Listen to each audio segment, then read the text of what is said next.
Hey guys, Northern Dice, and I've finally, after 2 years of waiting, received my stretch goals for Dark Souls the board game. Alongside many other people, it has been a long wait. I've never done two-part shipping before, and this has taught me that I should never do two-part shipping, simply because the wait is what's killed it.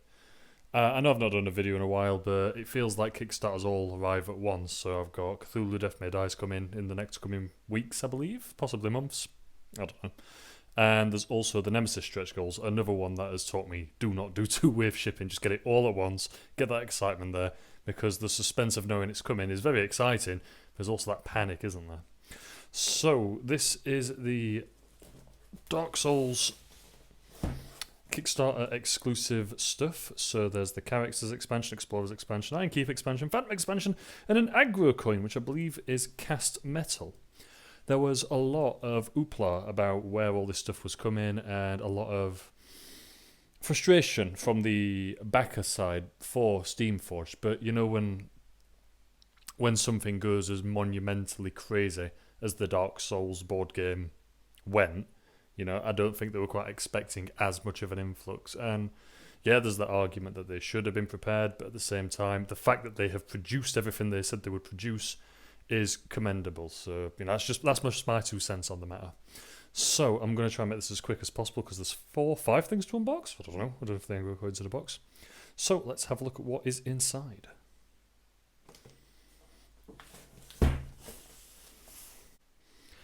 Right, let us kick off with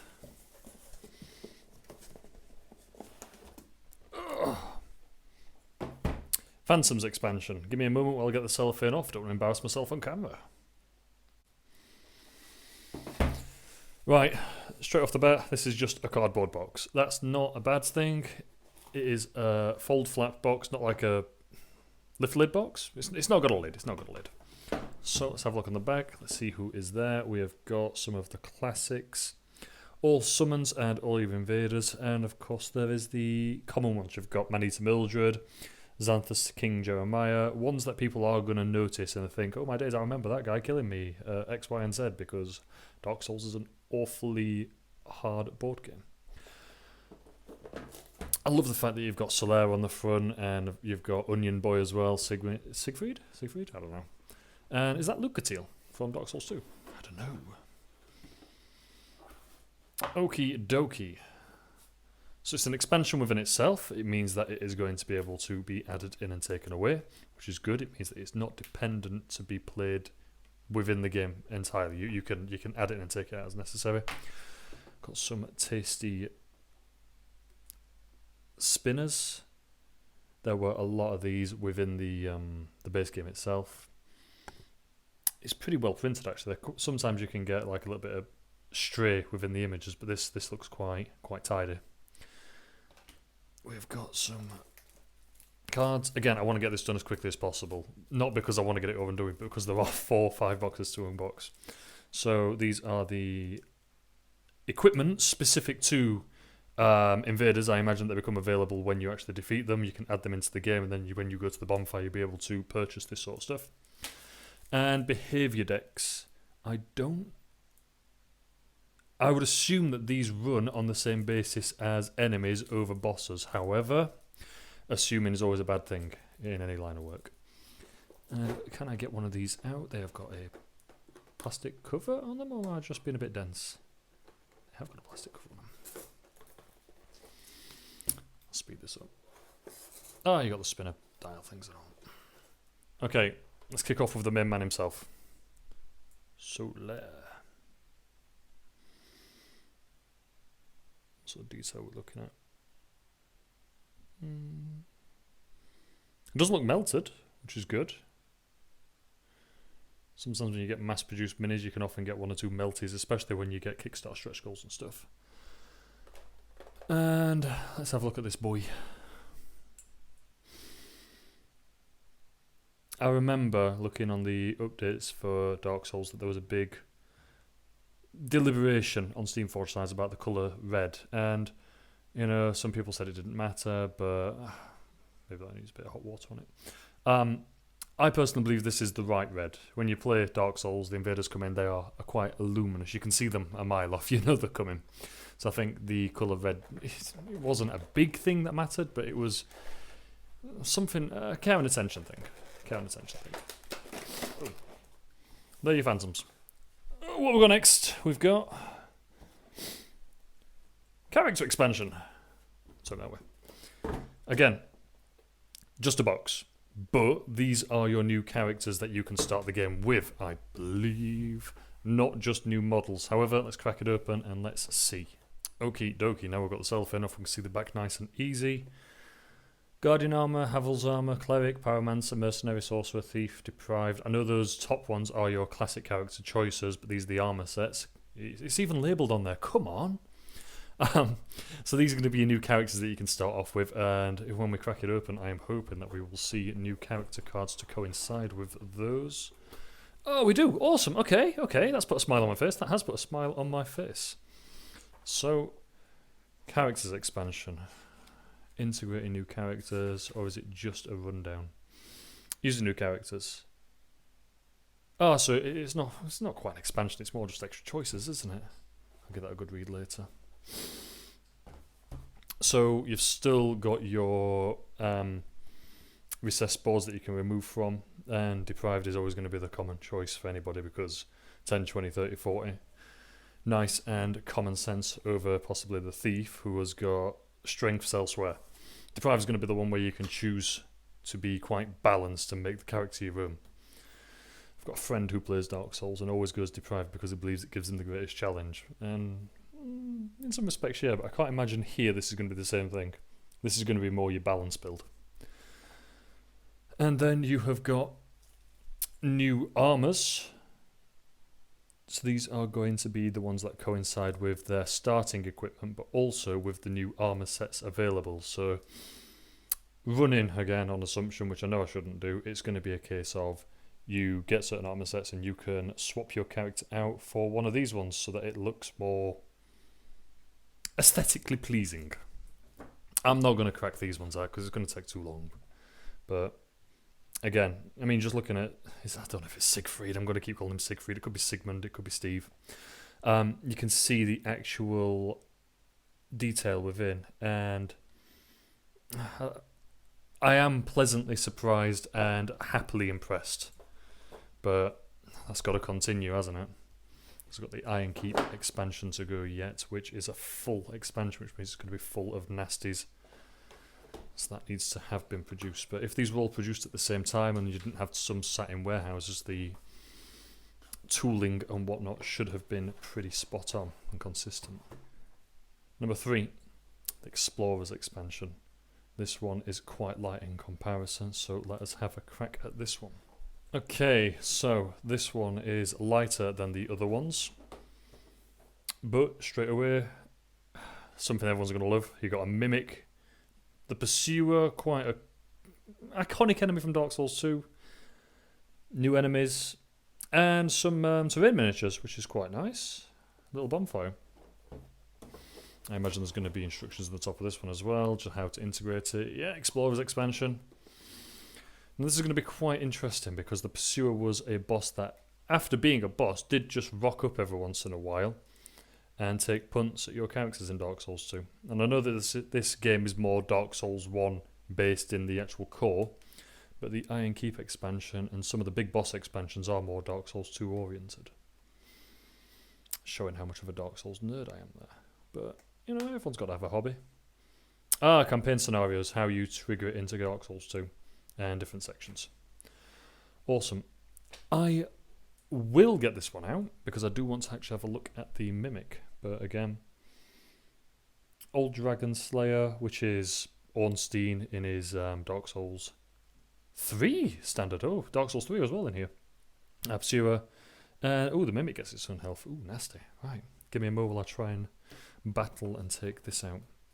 If you're curious, action cards and enemy input cards, behaviour decks, and different setups for different scenarios, so it is part of the campaign as well. Right, let's have a look at this nasty boy. He does look quite intimidating. And I do like the detail. I don't know if you can see it, but the actual wood grain on the mini itself, it's quite a smooth finish as well. I'd almost argue it's better than the core game's finish. And that's not a play on the core game. That's not saying the core game wasn't of good quality. It's just looking at this now, this is pretty impressive. And can I get the pursuer out? Yeah. Oh, he's a heavy. There's a bit of a balancing act there on there. Does it stand up well? Yeah. Look at his sword. It's not bent. It's pretty meaty as well. No jokes. Yeah, just looking at it in its entirety, oh, look at that. The tooling and the finish is pretty impressive. There's not a lot to complain about there. Not a lot at all. In the bottom, sellotape to the bottom, I have found an aggro coin.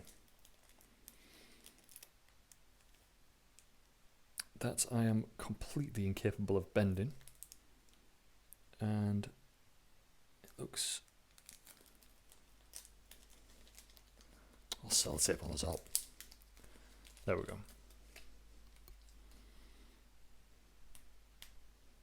It's pretty well made. Again, pretty well made. I'm going to say that quite a lot, I feel now. But then we got onto the big one, the one that was like a big stretch goal. Everyone was really hyped about it. I know having Solaire in the game was a social stretch goal and everyone got excited, but this one is the one that I'm thinking is going to be the make or break. So, the free expansion, because a lot of the expansions were quite expensive and part of Wave 2, which some people are still waiting on, but it's not my business. I'm not getting involved in that sort of stuff. I've said my piece. I'll get this off.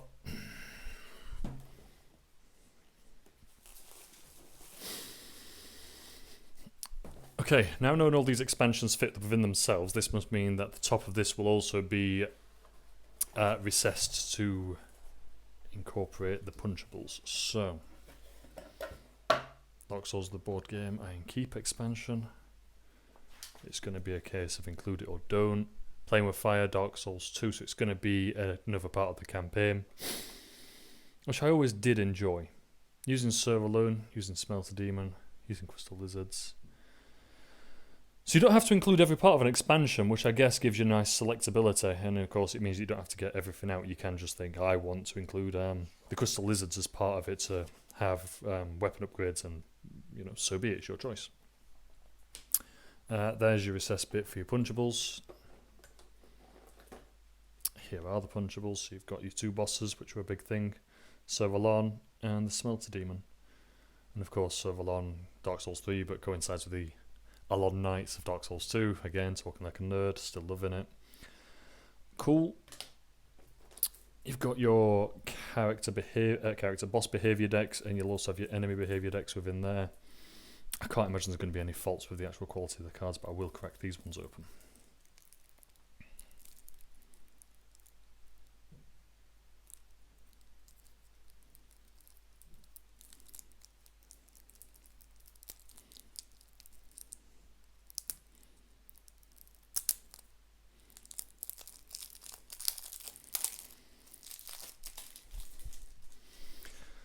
I've not said it yet, but again, this is not a comment on gameplay. This is just first impressions of the unboxing of the stretch goals. The cards are really quite robust, good quality.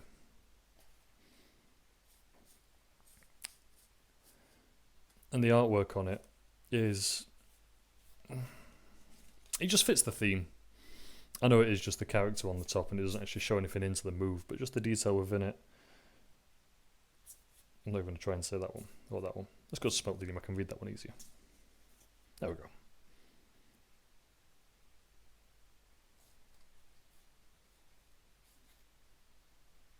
What? Eh?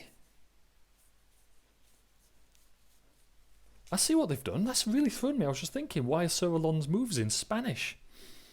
There's Servalon. There's Servalon in German. There's Servalon in Spanish. There's Servalon in French. There's Servalon in Italian. And then you've got the standard moves with all the regular names. I guess that's a nice coverall. It meant that they could punch Wave 3 out quickly. Interesting. Interesting. Didn't anticipate that. I was just thinking then, I don't remember there being much Spanish about Sir Rolon. I thought it was more of a much further eastern vibe. Old school samurai and whatnot. Anyway, quality cards, excellent, cool. Setups, and there'll also be the equipment stuff in there specific to bosses. You get the jibe. Right. Let's crack this open because I do want to look at the Smelter Demon because I don't know if you can see it from there, but he has got a gap in the centre of him, which was one of the key characteristics of the boss itself in the game. He was on fire in the centre, almost that was his core, that was his engine. So let's have a look at the quality of that. He is heavy. But the thing connecting the top to the bottom is quite thick as well, so it's not like he's going to bend over and break necessarily. I remember having a lot of trouble with this fella in the game, and I can't imagine it's going to be much easier either now.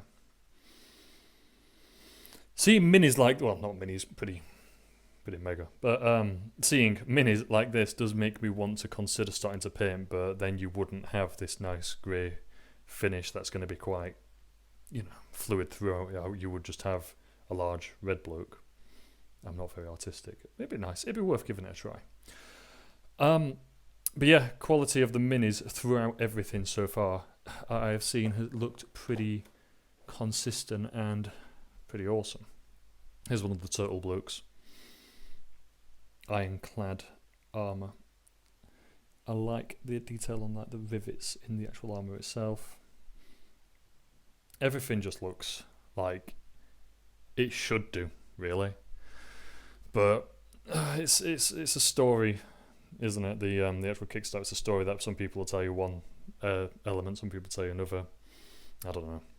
I'm pretty impressed and dead chuffed to have got this in the first place. It's not something that any Kickstarter has to do. Giving stretch goals is an incentive to continue promoting and backing, and it worked. When you get stretch goals of this magnitude, you do feel quite good, but at the same time, there is then that question: are people going to have kept their Dark Souls, the board game, pledge in the first place to actually put these two? And I've seen on the internet some people haven't. Their choice, that's absolutely fine. You move it on if you don't like it, pass it on to someone who's going to love it and cherish it.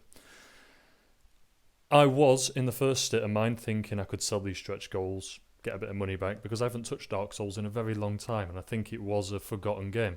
It was excellent when it came, but waiting on those stretch goals, I was thinking, I don't want to play it until I've got them, I want to save it, I don't want to, use all my use out of it, and in that process, I've sort of neglected it.